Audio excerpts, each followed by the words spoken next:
I've been following King of Seas for quite some time, ever since I saw the initial promotional screenshots and other press material.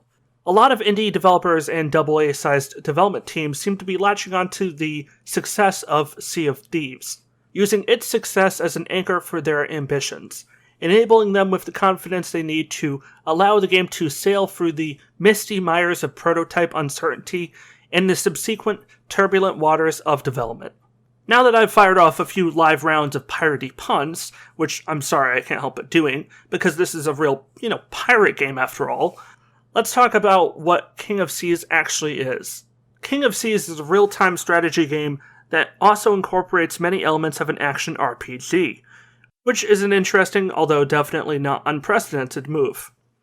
Many games at this point combine elements of usually two genres, usually with one taking the clear foreground, while the other is less overtly noticeable and usually influences the more subtle aspects of the game. But this isn't really true for King of Seas. King of Seas is as much an action game as it is an RPG, while the real-time strategy aspect is most clearly evidenced in the perspective choice. I find it funny that I've played more of this game than over 90% of the people who own it, based on the Steam achievements. And I've only put in a little more than 12 hours in total. Anytime you see that many of a game's rather easily unlockable achievements have only been unlocked by an insignificantly small portion of the total player base, this is usually a pretty good indicator that the people who've bought the game at some point, or content creators that received a review copy from the developers, collectively both haven't found the game worth playing through to completion. And when I say completion, I'm using the most literal bare-bones definition of just playing the game beginning to end. According to data readily available on SteamSpy.com, a third-party website that generally has a very good history of compiling reliable, measurable statistics and other data in regards to games made available on Steam, King of Seas is listed as being in the Steam libraries of at least 20,000 players, according to the most conservative estimate, with the highest estimates going so far as 50,000. Either way, the Steam achievement system is indicating that whatever the actual number, a lot of players don't seem interested in actually playing the game.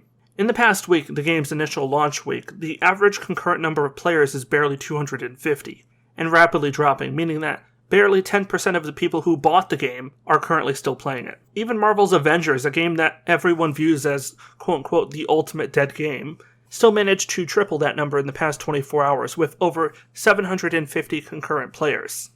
Hell, Sid Meier's Civilization 3 Complete Edition blew both of those other aforementioned games out of the water, with a total concurrent active player nodes count of 1,250. And that game is literally over 20 years old. I mention this to preemptively dissuade people from relying on the two defensive arguments of it's natural for a game to drop in popularity past day one, and the secondary defense of single-player games don't have the same longevity as multiplayer. While it's true that many good games get overlooked in the market, it remains consistently true that if you produce a worthwhile, enjoyable game that goes out of its way to incentivize replayability, a considerable minority of the player base will remain active players long after the short-term hype train leaves the station, taking with it the majority of the press and content creator attention. The gameplay throughout the game is fairly repetitive, which may either be a pro or a con depending on your point of view. Travel from island to island in a point A to point B fashion, destroy enemy vessels along the way, loot the random garbage floating in the ocean, including castaways who, unfortunately for you, don't have the nerve to give up and die, but at least they're a steady, albeit small source of experience points for you to rely on, etc. The cycle goes on. On the rare occasions where the game does throw you a curveball, it overdoes it by no small margin. At this one point fairly early into the game, I had to take out this giant frigate, which, for those of you that don't know what a frigate is, it's a pretty massive warship with like a dozen cannons on each side, and a health bar not unlike a Dark Souls 3 boss. It's got crows and other birds of prey just flying overhead nonstop, like it's really trying hard to come across as a Pirates of the Caribbean villain ship. Meanwhile, I'm on this little tiny dinky obscure ship that's barely more than a raft with a steering wheel. So I figured to myself, well, what's the worst that can happen? This is basically the final boss of the tutorial. The game spent the last hour and a half lecturing me on the various mechanics in between lengthy but sporadic instances of storytelling via pop-up dialogue. I'll spend maybe 15 or 20 seconds taking out this boss, just like I did all the other level 20 and 30 ships I've inexplicably defeated. The tutorial ends and I move on to the meat of the game, the real substantial bits. Needless to say, this did not at all go according to my plan. Instead of emerging victorious, covered in the blood, ashes, and overall grime of war, my ship instead basically got used as a chew toy by the opposition, and sunk within the first 10 seconds. After trying another half dozen times like Doctor Strange approaching Dormammu to bargain, I gave up entirely and reverted back to my childhood MMORPG instincts, which was to just grind the hell out of the game until I outleveled the boss by basically double. The first half dozen times I fought the boss, I was maybe about level 16 or 17, and he was level 15. When I reappeared 6 hours later for our long-awaited showdown, I was level 30. Even then, he still nearly sank my ship, taking out all my armor and 2/3 of my health, but it still wasn't enough. Speaking of lengthy to complete quests, some of the story quests featured in the game require very specific conditions to complete, resulting in you spending easily multiple hours roaming around hoping that you accidentally stumble across the correspondingly exact conditions needed. I haven't wasted so much time roaming around effectively just waiting to fulfill quest conditions since I last played Pirates of the Caribbean Online, ironically another pirate naval game. Pirates of the Caribbean Online is basically what killed my interest in MMORPGs, and even 15 years later I still somewhat harbor a grudge. So I kind of touched on the combat in King of Seas a minute ago, but I do want to elaborate a bit on the in-game combat in general. Not only are there significant gameplay balancing issues, but the actual overall player experience of combat is fairly shallow at best. What will usually happen in 9 cases out of 10 is you'll initiate by opening fire once on the enemy ship, or vice versa with them doing this to you, and then for like 10 seconds both sides are actively prohibited from continuing any kind of barrage of cannon fire. As instead you listen to what's supposedly some kind of active sword fight between your two crews. Even after 12 hours of play, I'd be lying if I said I even remotely understood why this constantly takes place. It doesn't matter if my ship's right next to theirs, or if we're separated by the maximum distance of probably 300 or 400 yards. The latter of which, fun fact, is the approximate maximum distance a naval cannon from the 18th century could probably fire. Point being, it doesn't matter how close or how far your ships are in proximity to one another. Both your crew and the enemy's crew are still going to behave as if they're both being actively boarded by the other. It makes no sense whatsoever, and needlessly brings combat to a screeching halt right at the onset, which is right when you don't want that to happen.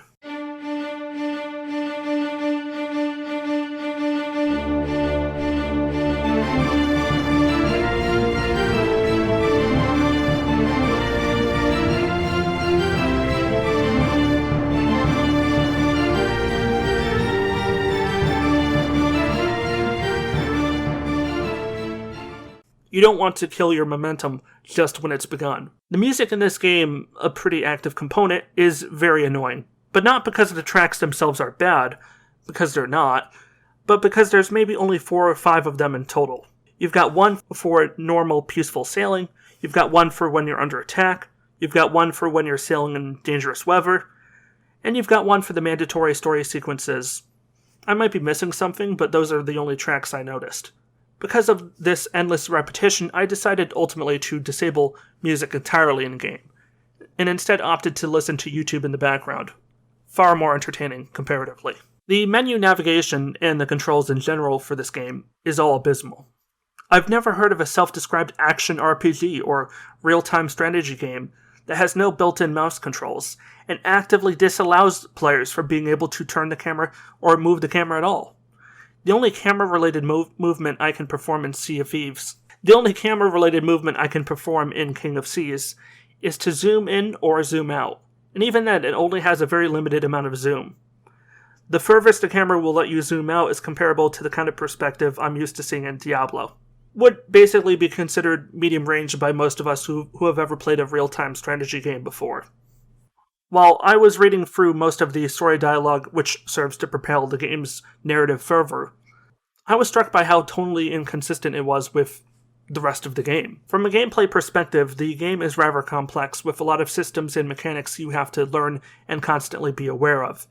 But conversely, the dialogue is so obviously geared towards underage children who are still restricted to mostly monosyllabic utterances that it really makes you wonder who the intended audience is.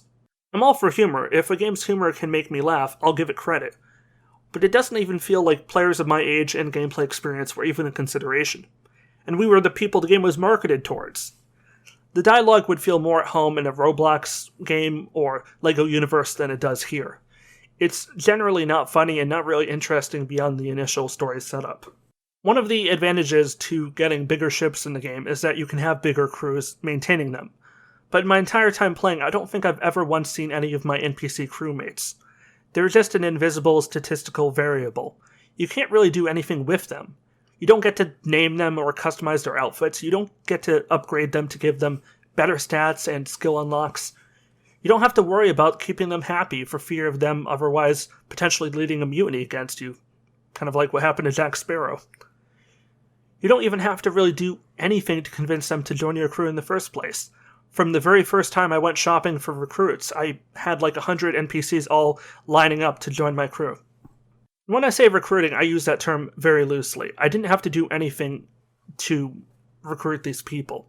Nothing interesting whatsoever. I just tapped the right arrow on my keyboard until I hit the maximum number of pirates I could recruit, and that was it. I didn't have to compare the benefits and drawbacks of having each individual pirate aboard, like when I'm managing my staff in 2 Point Hospital. For a game like this with a more casual tone, I was not expecting XCOM 2 levels of customization. But the whole crew hiring mechanic here feels entirely wasted, giving it shallow depth, and the lack of any corresponding crew management component. On a less serious note, it would be hilarious to me if I had the ability to fire members of my crew at will, and make them walk the plank, or be fired out of cannon, or something. Make their last day at work memorable for the rest of us. I mean, if you're going to go out, you might as well go out with a bang. Literally. One RPG-esque element that I do think the game handles at least adequately is gear unlocking and equipment. When you destroy enemy ships, loot abandoned destroyed ships, or complete story objectives or side quests, you can be granted random gear drops that allow you to customize your ship with a variety of level-based upgrades, which can allow your ship to increase its health, damage output, damage resistance, and other similar attributes. The problem is that ship customization is intrinsically linked to the use of gear. You cannot even remotely customize your ship on your own without using any kind of menu or anything, which I find ridiculous. Take, for example, games like Destiny 2, which is legendarily infamous for its over-reliance on cosmetic shaders and other purchasable, generally one-use cosmetics. Destiny 2's cosmetic options might be scummy as all hell, but at least they have the singular benefit of existing in the first place. This was marketed as being this fun, casual, immersive pirate RPG simulation experience with a loose storyline tying everything together. And yet I've rarely seen a quote-unquote RPG game seemingly so desperate to distance itself from the basic formulaic foundations of the RPG genre as King of Seas seemingly has been. It may seem like a small thing to rail against a game over the inability to decorate or color my ship's sails or hull the way I want to, but this kind of thing is an important quality of life feature that goes a long way towards making players like myself really feel immersed in any meaningful RPG game, even if it's not as quote-unquote serious or hardcore as others in the same genre. Another lesser point that irritates me is the borderline false marketing of the trailers and other pre-release promotional material produced by the developer and distributed across a variety of branded websites and YouTube accounts, like the official Xbox YouTube channel. The trailers show a wide variety of impressive perspectives, including close-up shots of your ship and how it interacts with other objects in the world that can never actually be replicated in the final game. Granted, I say borderline false marketing and not explicit because, number one, I'm not a lawyer and I don't want to make legal claims off the cuff, and number two, because I personally find the degree of public misleading to be merely deceitful and morally bankrupt, but not nearly to the same degree as many other more prominent games. Yes, I'm looking at you, Cyber Disaster 2077 and Fallout 69. Fallout 72, I don't really care at this point. But they present the game as being far more immersive than it ever actually is, and even going so far as to imply features that were never built for the game, such as multiplayer, which the trailer does seem to strongly imply in at least one shot, where you see like half a dozen seemingly player-controlled and customized ships all closing in for an epic six-way face-off. Even if you took the multiplayer implication out of the equation, the only alternate explanation would be them implying that NPC ships are able to customize themselves cosmetically and gear-wise similar to players, which also would be a completely fabricated statement. I'm not going to go play by play with the trailer analysis, but point being, the developers take a lot of creative liberties with the perception that they attempt to create for the game.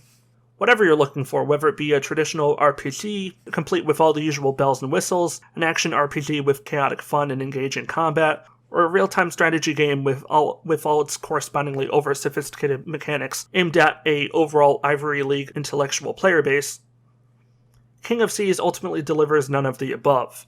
It's a game that I really, really want to recommend, but I can't. If this was a Steam Early Access title, I might have been tempted to give it a pass, at least for the time being, but it's clearly presented as a fully complete retail game, so I don't see any reason whatsoever to go easy on it. I've talked about this before, but it really seems like one of the most prominent issues with a lot of these lower production cost games is that they generally seem to introduce a number of interesting game mechanics, but the game never bothers to flesh out these beyond the barest, most minimalistic of standards. A good idea is only good in practice when it's executed well. As the saying goes, the road to hell is filled with the best of intentions. I'm not going to tell you not to get the game, because I don't think the game is necessarily bad. I've encountered more than my fair share of bad games to recognize a fine distinction between a truly bad game and a game that fails to live up to its own ambitions. And King of Seas definitely falls into the latter category. It is not a bad game, but I definitely find it disappointing. Let it sink into the sea, just like all the Pirates of the Caribbean films past the third one. On that note, though, that's where I think I'm going to wrap it up for today. As usual, if you enjoyed this video or found it informative, please do be sure to give this video a like, share it around, and definitely let me know what you think in the comments section down below. I'm always up for some healthy and vigorous debate in my comment section. We don't all have to agree, but as long as we can keep things fairly civil, I'm more than happy. If you want to support the work I do in this channel, subscribing and clicking the bell to opt into getting all notifications would really help. YouTube doesn't make it easy for people to find my videos. It only takes one, maybe two button clicks to subscribe and enable notifications. It's a little effort that can go a long way, plus it'll make you one of the first people to know when a new video of mine goes live. My goal is to cross over 2,000 subscribers by the end of 2021, and if I do meet that number, I plan to donate $100 to the Team Trees nonprofit initiative, a group dedicated to reducing our carbon footprint and actively attempting to limit the extent of global warming by repopulating millions of trees in deforested areas. I like the idea of, as I grow and hit certain milestones, I give back to charity and the rest of the world. If you want to join me in donating to the cause, great, but all I ask is that you subscribe and help inch me closer to fulfilling my pledge. Either way, thanks for joining me as always. This is WarriorDan signing out. Stay awesome everybody, stay safe, and peace out.